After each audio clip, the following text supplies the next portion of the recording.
Hello everyone and welcome back to my channel. My name is Marcus from DM Photography, and today's video will be about a little side project of mine which I've been working on for a couple of weeks now and is on my mind since a couple of months. Originally this video was supposed to be about focusing with the Leica MD, but then this happened.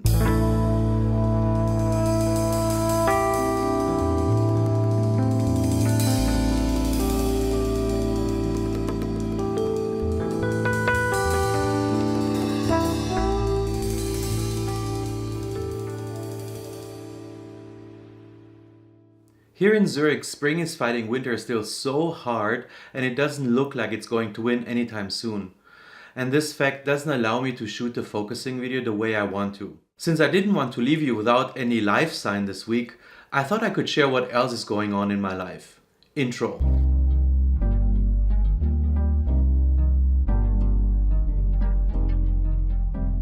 Next to everything else, I started working on my first ZINE on the side. This has been on my mind for a couple of months already, and I finally started working on it in January. The ZINE is an homage of mine to Zurich, the city I live in. All shot on my Leica M6, which I haven't shown you yet, so here it is. This is my Leica M6, which I bought just in September of 2018. All the shots in the ZINE are in black and white, mostly shot on Ilford HP5. When I bought the M6 in September of 2018, I thought I want to get into analog photography and the M6 with a project in mind. And this is when the idea for the ZINE was born. The Leica M6 is my first real analog camera, if we ignore the point and shoot camera I got when I was 14 years old. In the meantime, I also learned how to develop the film, scan it and process the photos. This gives me the end-to-end control that I want for my photography with this camera. And as a plus, it's also a lot of fun. This project allowed me to see and notice things that I encounter every day since years. It's actually quite hard for me to take photos in the city that I live in because everything feels so normal.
It's sometimes hard for me to find interesting things in places that I know so well. When I am in new places, my senses are usually way more awake. Let me actually put the Leica away for a moment and show you the book that got me very inspired on this journey of creating my first ZINE. This is the 100 Years Leica book, and I will leave a link in the description below. This book is beautifully done and I can highly recommend it. Also, if you look at the layout of the photos and everything, it's just beautiful. So I got really inspired and motivated when I read through this book to create my own ZINE and to really strive for a beautiful design. So there's still a long journey ahead of me, but after I read this book, I got very motivated and I had to take the next step. And as a next step, I had to choose the format of the book. So what size did I actually want to have? I checked out a lot of YouTube videos.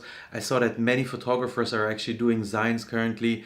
And I really struggled with myself. Shall I also go square, like many of the known photographers are creating their ZINEs currently in square format? But in the end, I chose a very classic format. And I chose exactly this size for my ZINE.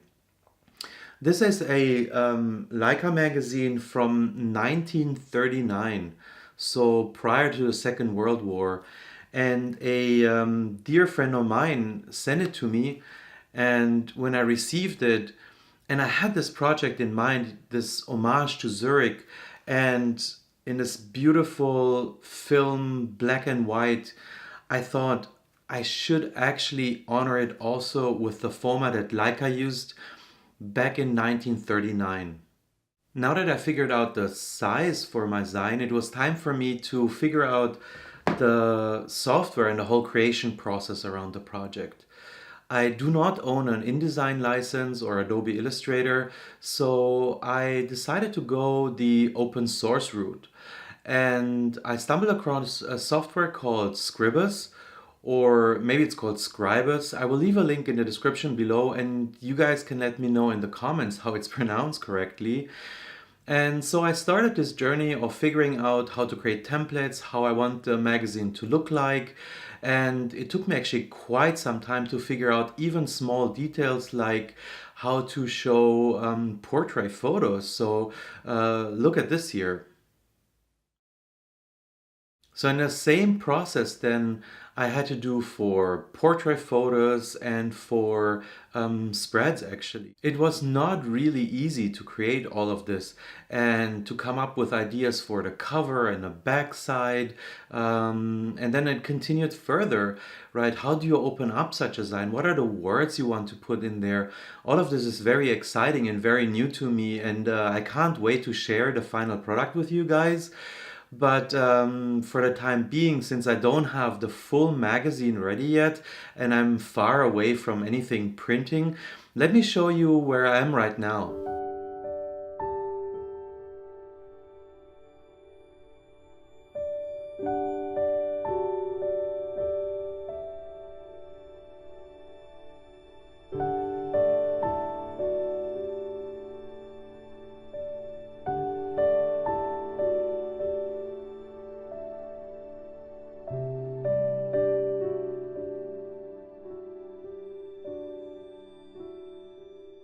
So yeah, this is it. This is where I am right now, and I'm excited to continue and to figure out the last details before I actually can go into the printing process. Let me know what you think in the comments below, and if you're interested in seeing more of this little project of mine, so I might create more videos in the future around it.